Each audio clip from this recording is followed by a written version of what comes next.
the army, I was a painter in called the Machane. It's a very famous magazine about the Israeli army, and I used to do illustration every week. So I used to do. They send me to many places around the army to paint people, to do illustration, and I was also basically when I was 18, 19, I was a painter also because I was working in the for the magazine. And then when I basically I learned through the army 3 years in academy. So I was not like other artists in Israel that they finish the army and then they start to learn about art.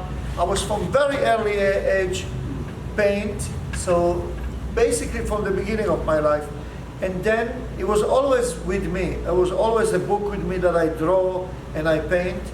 And I knew that I'm going to be a painter. And the first show I done after the army, I done in a gallery that shows all my drawing that I done in the army and all the stuff, and that's it. I was 21 or 22, I already shows. So I become, from the age of 21 to the age of 30 years old, I become a well-known young artist in Israel. Most of the biggest collector in Israel support me and love my work. I create two things. When I was 24 years old, I created a school of art that called Meimad in Israel with another two artists.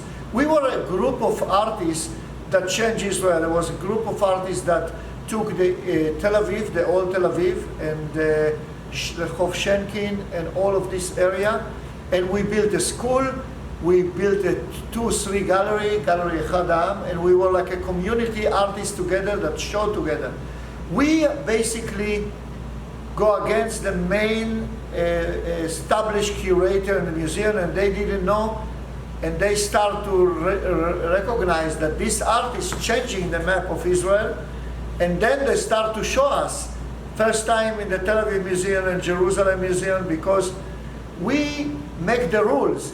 We changed the rule in the art world in Israel, and it was a whole group, some political, some more international, and I remember when I was 30 years old, I done the first show in Elena Rubinstein.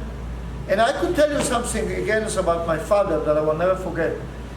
We had to do the show in the Tel Aviv Museum, and the director, Moti Omer, said, you know, we have a strike, the people don't want to come to work.